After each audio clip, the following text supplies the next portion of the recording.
Hi students, standard 10th chapter 7 അതിലെ resource മാപ്പ് എന്നുള്ള ഭാഗത്തെ പ്രാക്ടിക്കൽസ് എങ്ങനെ ചെയ്യാൻ നോക്കാം. അപ്പോൾ ഇതിൽ പറഞ്ഞിരിക്കുന്നത് നമ്മൾ ഒരുപാട് നാച്ചുറൽ ഡിസാസ്റ്റേഴ്സ് കണ്ടിട്ടുണ്ട്. അപ്പം ഈ പറയുന്ന flood, land slide, soil slide എന്നൊക്കെ പറഞ്ഞ ഒരുപാട് കണ്ടിട്ടുണ്ട്. അപ്പോൾ ഈ പറഞ്ഞ ഡിസാസ്റ്റേഴ്സിനെ ബേസ് ചെയ്തിട്ട് ഒരു ഡിസാസ്റ്റർ റിസ്ക് ഏരിയ മാപ്പ് ഉണ്ട്. ആ മാപ്പ് എന്ന് പറയുന്നത് ആൾക്കാർക്ക് പ്രിക്കോഷൻ കൊടുക്കാൻ വേണ്ടിയിട്ട് ഏതൊക്കെയാണ് പിന്നെ identifying areas prone to disasters, അപ്പോൾ അതിനുള്ള സേഫ് ഗാർഡ് ഇൻ അഡ്വാൻസ്, അതേപോലെ തന്നെ പ്ലാനിങ്, റെസ്പോൺസ്, അവയർനെസ് ഒക്കെ കൊടുക്കാൻ വേണ്ടിയിട്ടൊരു മാപ്പുണ്ട്, ഡിസാസ്റ്റർ റിസ്ക് ഏരിയ മാപ്പുണ്ട്. അപ്പോൾ അത് നമ്മളിവിടെ യൂസ് ചെയ്തിട്ട് എവിടെയൊക്കെയാണ് പ്രോബ്ലംസ് ഉള്ള ഏരിയ എന്നുള്ളതൊക്കെ നമ്മൾ ഈ ഒരു മാപ്പ് ഉപയോഗിച്ചിട്ട് കണ്ടെത്തുകയാണ് ചെയ്യുന്നത്. അപ്പോൾ അതിനായിട്ട് നമ്മളിവിടെ യൂസ് ചെയ്യുന്നത് ജിയോഗ്രാഫിക് ഇൻഫർമേഷൻ സിസ്റ്റം സോഫ്റ്റ്വെയർ ആണ്. അപ്പോൾ അതിനായിട്ട് ഇവിടെ ഉപയോഗിക്കുന്നത് ക്വാണ്ടം ജിസ് എന്നുള്ള സോഫ്റ്റ്വെയർ ആണ്. മറ്റ് ജിയോഗ്രാഫിക് ഇൻഫർമേഷൻ സിസ്റ്റം സോഫ്റ്റ്വെയർ ഉണ്ട്, ഗ്രാസ്, അതേപോലെ തന്നെ ആർക്ക് ജിസ്. അതിൽ ഗ്രാസ് എന്ന് പറയുന്നതും ഒരു ഫ്രീ സോഫ്റ്റ്വെയർ ആണ്. ഗ്രാസും അതുപോലെ തന്നെ ക്വാണ്ടം ജിസ്സും ഒരു ഫ്രീ സോഫ്റ്റ്വെയർ ആണ്. അപ്പം നമുക്ക് ഈ ഒരു ക്വാണ്ടം ജിസ് എടുത്തിട്ട് ഇതിൻ്റെ അകത്ത് എങ്ങനെയാണ് ഈ പ്രാക്ടിക്കൽ ചെയ്യാൻ നോക്കാം. അപ്പോൾ അതിനായിട്ട് വീണ്ടും ആപ്ലിക്കേഷൻസ് എടുക്കുന്നു. ഇവിടെ ക്യൂജിസ് എന്നാണ് ടൈപ്പ് ചെയ്യേണ്ടത്. ക്യൂജിസ് ഡെസ്ക് ടോപ്പ് എന്ന് കാണാം. ഇത് ക്ലിക്ക് ചെയ്യുന്നു. ഇത് ഓപ്പണായി വന്നിട്ടുണ്ട്. ഇവിടെ നമ്മളോട് ആദ്യം ഓപ്പൺ ചെയ്യാൻ പറഞ്ഞിരിക്കുന്നത് പ്രൊജക്റ്റ് ഓപ്പൺ എന്ന് കൊടുത്തു. നമ്മൾ ഹോമിൽ, സ്കൂൾ റിസോഴ്സിൽ, ക്ലാസ് 10ൽ, ക്യൂജിസിൽ കേരള QGS എന്നുണ്ട്, അതാണ് ഓപ്പൺ ചെയ്യുന്നത്. അപ്പോൾ ഇവിടെ കേരളയുടെ ഒരു മാപ്പ് വന്നിട്ടുണ്ട്. അപ്പോൾ ഇതിൽ നമ്മളോട് പറഞ്ഞിരിക്കുന്നത് landslides are a natural disasters that Kerala faces. Details of major landslides that have occurred in Kerala have been recorded in a dataset named Kerala Landslide Catalog .csv എന്ന് പറയുന്നത്. അപ്പോൾ ഈ ഒരു ഫയൽ നമ്മൾ ഇതിൻ്റെ അകത്തേക്ക് ഇമ്പോർട്ട് ചെയ്തിട്ട് ഏതൊക്കെ സ്ഥലങ്ങളിലാണ് ആ ഒരു മേജർ ലാൻഡ് സ്ലൈഡ് നടന്നതെന്നുള്ളത് നമുക്ക് കാണാൻ പറ്റും. അത് ഓപ്പൺ ചെയ്യാനുള്ള മെത്തേഡാണ് ആഡ് ഡീലിമിറ്റഡ് ടെക്സ്റ്റ് ലെയർ എന്നുള്ള മെത്തേഡ്. അപ്പോൾ അത് യൂസ് ചെയ്തിട്ട് നമ്മളതൊന്ന് ഓപ്പൺ ചെയ്യാണ്. ആഡ് ഡീലിമിറ്റഡ് ടെക്സ്റ്റ് ലെയർ എന്നുള്ള ഓപ്ഷൻ ക്ലിക്ക് ചെയ്യുന്നു. ഇവിടെ നമ്മളോട് ഫയൽ നെയിം ചോദിച്ചിട്ടുണ്ട്. ആദ്യം ആ ഫയൽ നെയിം എന്നുള്ളത് നമ്മളോട് ഈ പറഞ്ഞിരിക്കുന്ന ഫയൽ നെയിമാണ് കൊടുക്കേണ്ടത്, Kerala land slide catalogue .csv എന്നുള്ളത്. അപ്പോൾ അതിനായിട്ട് ഇവിടെ ജസ്റ്റ് ഈ 3 ഡോട്ട്സിലൊന്ന് ക്ലിക്ക് ചെയ്യുക. അപ്പോൾ ഇവിടെ ക്ലാസ് 10 ക്യൂജിസിലാണ് ഉള്ളത്. അവിടെ കേരള ലാൻഡ് സ്ലൈഡ് .csv എന്നുള്ള ഫയൽ കാണാം. ഓപ്പൺ എന്ന് കൊടുത്തു. അപ്പോൾ ഫയൽ ഫോർമാറ്റിൽ ഇത് CSV എന്നുള്ളതിലാണ് ഇത് സെലക്ട് ആയിരിക്കേണ്ടത്.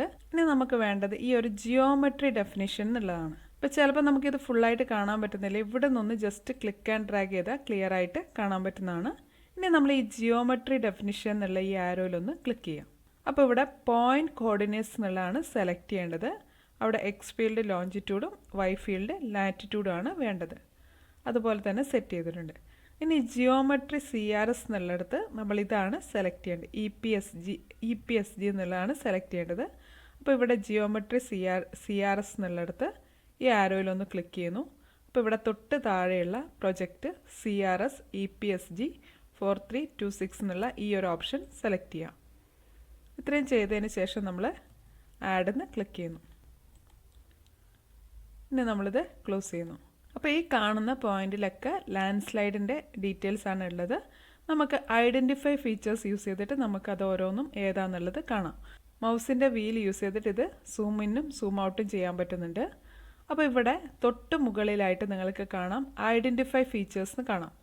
ഈ ഐഡൻറ്റിഫൈ ഫീച്ചേഴ്സ് എന്നുള്ളത് ക്ലിക്ക് ചെയ്തിട്ട് നമുക്ക് ഏതെങ്കിലും ഒരു പോയിന്റിലൊന്ന് ക്ലിക്ക് ചെയ്താൽ അതിനെക്കുറിച്ചുള്ള ഡീറ്റെയിൽസ് ഇവിടെ കാണിക്കുന്നുണ്ട്. അപ്പോൾ ഇവിടെയുള്ള ഏതെങ്കിലും ഒരു ലൊക്കേഷനിലൊന്ന് ക്ലിക്ക് ചെയ്താൽ നമുക്ക് അതിനെക്കുറിച്ചുള്ള ഡീറ്റെയിൽസ് ഇവിടെ കാണിക്കുന്നുണ്ട്. അപ്പോൾ ഇവിടെ കാണിക്കുന്നുണ്ട് Kattippara land slide, 2 land slide happen, അതിനെക്കുറിച്ചുള്ള ഫുൾ ഡീറ്റെയിലും ഇവിടെ കാണാം. അപ്പോൾ അതിൻ്റെ ഫോട്ടോസും ഇവിടെ ക്ലിക്ക് ചെയ്താൽ നമുക്ക് കാണാൻ പറ്റും. അപ്പോൾ അങ്ങനെ ഓരോ സ്ഥലത്തും നമ്മൾ ജസ്റ്റ് ക്ലിക്ക് ചെയ്താൽ അവിടെക്കുറിച്ചുള്ള ബാലുശ്ശേരി, അങ്ങനെ ഓരോ ഭാഗത്തെക്കുറിച്ചും കൃത്യമായിട്ട് ആ ലാൻഡ് സ്ലൈഡ് നടന്ന വർഷവുമൊക്കെ ഇവിടെ തന്നിട്ടുണ്ട്. ഓക്കെ, ഇനി നമുക്ക് ഇതിനെക്കുറിച്ചുള്ള മൊത്തം ഡീറ്റെയിൽ കിട്ടണമെങ്കിൽ ജസ്റ്റ് ഇവിടെ ഒന്ന് സെലക്ട് ചെയ്തിട്ട് റൈറ്റ് ക്ലിക്കിൽ ഓപ്പൺ ആട്രിബ്യൂട്ട് ടേബിൾ എന്ന് കൊടുത്താൽ ആ ഒരു ഫുൾ ഡീറ്റെയിലും ഇവിടെ കാണാൻ പറ്റും. അപ്പോൾ ഫുൾ ലാൻഡ് സ്ലൈഡ്സിനെയും കുറിച്ചുള്ള കൃത്യമായിട്ടുള്ള ഡീറ്റെയിൽസ് ഇവിടെ തന്നിട്ടുണ്ട്. അപ്പോൾ അത് വെച്ചിട്ട് നമുക്കിവിടെയുള്ള ഓരോ ഡീറ്റെയിലും കംപ്ലീറ്റ് ചെയ്യാവുന്നതാണ്. അതൊന്ന് നമുക്ക് സേവ് ചെയ്യാം. അതിനായിട്ട് പ്രൊജക്റ്റിൽ സേവ് ആസ് എന്നുള്ള ഓപ്ഷൻ എടുക്കുന്നു. ഹോമിൽ സ്റ്റുഡൻസ് വർക്ക്സ് 10ൽ അതിനുള്ള റോൾ നമ്പർ എത്രയാണോ ആ റോൾ നമ്പർ കൊടുത്തു സേവ് ചെയ്യുന്നു. അപ്പം നമുക്കിനി ഒരു let's check the possibility of land slides. അപ്പോൾ ഇവിടെ ഒരു ഡിജിറ്റൽ എലവേഷൻ മോഡൽ DEM എന്ന് പറയുന്ന ഒരു ഡിജിറ്റൽ എലവേഷൻ മോഡൽ എന്ന് പറഞ്ഞാൽ 3D graphical representation of data representing the elevation of a planet, a region of earth or objects on its surface. അപ്പോൾ ഒരു വയനാടിൻ്റെ ഒരു DEM യൂസ് ചെയ്തിട്ട് അവിടെയുള്ള സ്ലോപ്പ് ഏരിയാസൊക്കെ നമുക്കൊന്ന് മനസ്സിലാക്കാൻ വേണ്ടിയിട്ടാണ് നമ്മൾ ഈ ഒരു പ്രാക്ടിക്കൽ ചെയ്യുന്നത്. അപ്പോൾ അത് ചെയ്യാനായിട്ട് നമ്മളിവിടെ ചെയ്യേണ്ടത് പ്രൊജക്റ്റ് ന്യൂ എന്നുള്ളത് ക്ലിക്ക് ചെയ്യുന്നു. അപ്പോൾ പ്രൊജക്റ്റ് ന്യൂ എന്നുള്ള ക്ലിക്ക് ചെയ്തു പുതിയൊരു പ്രൊജക്റ്റ് എടുക്കുകയാണ്. ഇവിടെ നമ്മൾ ആദ്യം തന്നെ ചെയ്യേണ്ടത് ലെയറിൽ add layer, add raster layer എന്നുള്ളത് കൊടുക്കുക. അപ്പോൾ ഇവിടെ സോഴ്സ് ടൈപ്പ് എന്നുള്ളിടത്ത് നമ്മൾ കൊടുക്കേണ്ടത് ഫയൽ എന്നാണ്. ഇവിടെ റാസ്റ്റർ ഡാറ്റ സെറ്റ് എന്നുള്ളിടത്ത് ഈ 3 ഡോട്ട്സിലൊന്ന് ക്ലിക്ക് ചെയ്യുന്നു. അപ്പോൾ ഇവിടെ നമ്മൾ നേരത്തെ എടുത്ത സ്കൂൾ റിസോഴ്സ് കാസ്റ്റ് 10 ക്യുജിസിലാണുള്ളത്. ഇവിടെ നിങ്ങൾ നോക്കിയാൽ DEM വയനാട് എന്ന് കാണാൻ പറ്റും. ആ ഫയൽ സെലക്ട് ചെയ്തു ഓപ്പൺ കൊടുക്കുക. ഇവിടെ നമ്മൾ ജസ്റ്റ് ആഡ് എന്ന് കൊടുത്താൽ മതി, വേറൊന്നും മാറ്റാനില്ല. ഇവിടെ നമ്മൾ ആഡ് എന്ന് കൊടുക്കുന്നു. ഇതിവിടെ ക്ലോസ് ചെയ്യുക. അപ്പോൾ ഇവിടെ വയനാടിൻ്റെ DEM മാപ്പ് നമുക്കിവിടെ കിട്ടിയിട്ടുണ്ട്. ഇനി ഈ ഒരു ലെയർ നമ്മൾ സെലക്ട് ചെയ്യുക. നേരെ പ്രോസസ്സിങ്ങിൽ ടൂൾ ബോക്സ് എന്നുള്ളത് സെലക്ട് ചെയ്യുക. അപ്പോൾ ഇങ്ങനെ ഒരു ബോക്സ് ഇവിടെ സൈഡിലായിട്ട് വന്നിട്ടുണ്ട്. ഇവിടെ ഏറ്റവും താഴെയായിട്ട് GDAL എന്ന് കാണാം. അപ്പം ഇതൊന്ന് ഇതിൻ്റെ ഇവിടെയുള്ള ആരോയിലൊന്ന് ക്ലിക്ക് ചെയ്യുന്നു. അപ്പോൾ ഇവിടെ കുറേ ഓപ്ഷൻസ് ഉണ്ട്.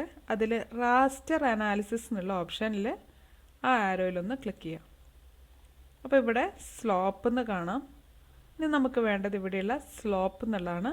അതിലൊന്ന് ഡബിൾ ക്ലിക്ക് ചെയ്യുക. അപ്പോൾ ഇങ്ങനെ ഒരു വിൻഡോ ഓപ്പണായി വന്നിട്ടുണ്ട്.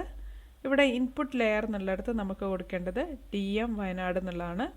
അതേപോലെ തന്നെ റേഷ്യോ വെർട്ടിക്കൽ യൂണിറ്റ്സ് എന്നുള്ള 1 ആണ്. അതേപോലെ നമുക്കിതൊന്ന് സേവ് ചെയ്യണം. അപ്പോൾ ഇവിടെ റേഷ്യോ വെർട്ടിക്കൽ എന്നുള്ളിടത്ത് 1 കൊടുത്തു. ഇനി ഇത് സേവ് ചെയ്യാനുള്ളിടത്ത് ഈ 3 ഡോട്ട്സിലൊന്ന് ക്ലിക്ക് ചെയ്യുന്നു. ഇവിടെ സേവ് ടു ഫയൽ എന്നുള്ളത് എടുക്കുക. ഇനി നമ്മൾ സേവ് ചെയ്യേണ്ടത് യൂസറിൽ അല്ലെങ്കിൽ ഹോമിൽ സ്റ്റുഡൻസ് വർക്ക്സ് 10ൽ ഇതിന് പേര് കൊടുക്കാൻ പറഞ്ഞിരിക്കുന്നത് സ്ലോപ്പ് എന്നാണ്. സ്ലോപ്പ് എന്ന് കൊടുത്തു, സേവ് എന്ന് കൊടുക്കുന്നു. അപ്പോൾ ഇവിടെ സ്ലോപ്പ് ഡോട്ട് TAF എന്ന് വന്നിട്ടുണ്ട്. റൺ എന്ന് കൊടുക്കുക. അപ്പോൾ ഇങ്ങനെ റൺ ചെയ്തു ക്ലോസ് ചെയ്യുന്നു. അപ്പോൾ ഇങ്ങനെയാണ് ഈ ഒരു മാപ്പ് വന്നിരിക്കുന്നത്. അപ്പോൾ ഇത് നോക്കിയിട്ട് നമുക്ക് സ്ലോപ്പ് ഏരിയ ഏതാണെന്നൊന്നും കണ്ടെത്താൻ പറ്റില്ല. എല്ലാം ഒരേ കളറിലാണ് ഉള്ളത്. അപ്പോൾ നമ്മളിവിടെ എന്ത് ചെയ്യണം, വേറെ വേറെ കളേഴ്സ് കൊടുത്തിട്ട് നമ്മളതൊന്ന് മനസ്സിലാക്കാൻ പോവുകയാണ്. അപ്പോൾ അതിനായിട്ട് എന്ത് ചെയ്യണമെന്ന് വെച്ചാൽ ഇവിടെ സ്ലോപ്പ് എന്നുള്ളത് സെലക്ട് ചെയ്തിട്ട് റൈറ്റ് ക്ലിക്കിൽ പ്രോപ്പർട്ടീസ് എടുക്കുക. ഇവിടെ ആദ്യത്തതിൽ റെൻഡർ ടൈപ്പ് എന്നുള്ളിടത്ത് സിംഗിൾ ബാൻഡ് സ്യൂഡോ കളർ എന്നുള്ളത് സെലക്ട് ചെയ്യുക. Single band pseudo colour select ചെയ്തു. ഇനി നെക്സ്റ്റ് ബാൻഡ് 1 ഗ്രേ 0 മാക്സിമം 88 എന്നുള്ളത് അതൊക്കെ അതേപോലെ തന്നെ. ഇതിവിടെ നമുക്ക് കിട്ടുന്നില്ല, കുറച്ച് ഇങ്ങോട്ട് ക്ലിക്ക് ആൻഡ് ഡ്രാഗ് ചെയ്താൽ മതി, ഇങ്ങനെ ക്ലിയർ ആയിട്ട് കിട്ടും. അതിനുശേഷം ഇവിടെ ഇൻ്റർപൊളേഷൻ എന്നുള്ളിടത്ത് ലിനിയർ എന്നാണ് കൊടുക്കേണ്ടത്. അപ്പോൾ അത് മാറിക്കിടക്കുകയാണെങ്കിൽ ഇവിടുന്ന് സെലക്ട് ചെയ്തിട്ട് ലിനിയർ എന്നുള്ളത് സെലക്ട് ചെയ്യുക. ഇനി കളർ റാമ്പ് എന്നുള്ളിടത്ത് നമ്മളോട് കൊടുക്കാൻ പറഞ്ഞിരിക്കുന്നത് സ്പെക്ട്രൽ ഇൻവേർട്ട് കളർ ലാമ്പ് എന്നുള്ളതാണ്. അപ്പോൾ അതിനായിട്ട് ഇവിടെ കളർ റാമ്പ് എന്നുള്ള ഈ ഒരു ആരോയിൽ ക്ലിക്ക് ചെയ്യുക. ആരോ കാണുന്നില്ലെങ്കിൽ ജസ്റ്റ് ഇതൊന്ന് ക്ലിക്ക് ആൻഡ് ഡ്രാഗ് ചെയ്ത് വലുതാക്കിയാൽ മതി.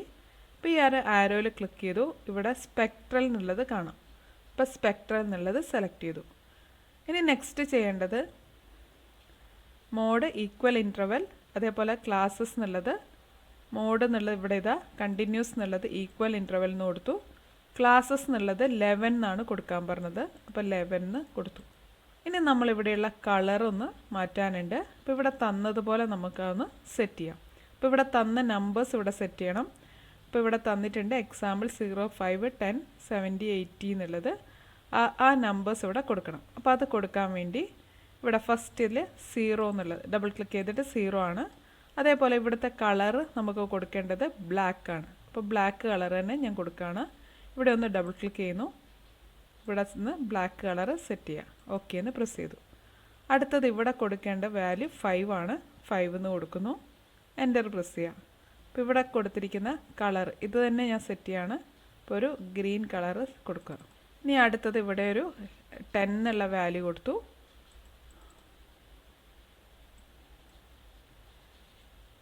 അതേപോലെ ഇവിടെ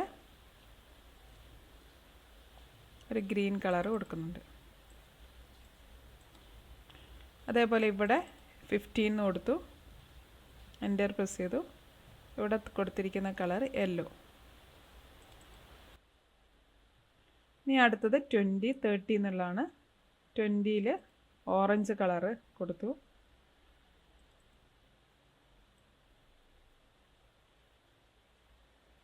ഇവിടെ 30 എന്നുള്ളിടത്ത് റെഡ് എന്ന് കൊടുത്തു. ഞാനിപ്പോൾ അവിടെ തന്നതുപോലെ സെറ്റ് ചെയ്യണം. നിങ്ങൾക്ക് ഇഷ്ടമുള്ള പോലെ മാറ്റാം. അപ്പം അതേപോലെയുള്ളൊരു ചേഞ്ചസ് ആ മാപ്പിൽ കാണാൻ വേണ്ടിയിട്ടാണ് ഇതേ കളർ തന്നെ സെറ്റ് ചെയ്യുന്നത്. അപ്പോൾ ഇഷ്ടമുള്ള കളേഴ്സ് നിങ്ങൾക്ക് കൊടുക്കാവുന്നതാണ്. പിന്നെ താഴേക്ക് 40, 50 കൊടുക്കുന്നു.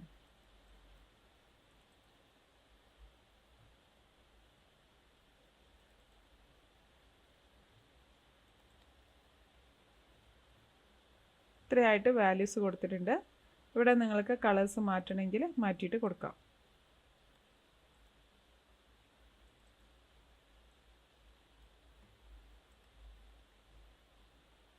അപ്പോൾ ഇങ്ങനെ പല കളേഴ്സായിട്ട് കൊടുത്തു. ഇത്രയാണ് നമ്മളോട് ഇവിടെ ചെയ്യാൻ പറഞ്ഞത്. ഇനി ഇവിടെ അപ്ലൈ എന്ന് കൊടുക്കുന്നു, ഓക്കെ എന്ന് കൊടുക്കുന്നു. ഇവിടെ നിങ്ങൾക്ക് നോക്കിയിട്ട് സ്ലോപ്പ് ഏരിയാസ് ഏതാണെന്നുള്ളത് കൃത്യമായിട്ട് ഐഡൻറ്റിഫൈ ചെയ്യാൻ പറ്റുന്നുണ്ട്. ഇനി നമുക്കിതൊരു മാപ്പായിട്ട് അറേഞ്ച് ചെയ്യണം. അപ്പോൾ അതിനായിട്ട് ഇതെങ്ങനെയാണോ വേണ്ടത് ആ രീതിയിൽ കൃത്യമായിട്ട് ഇതിനെ സെറ്റ് ചെയ്തു. ഇനി പ്രൊജക്റ്റിൽ ന്യൂ പ്രിൻ്റ് ലേ ഔട്ട് എടുക്കുക.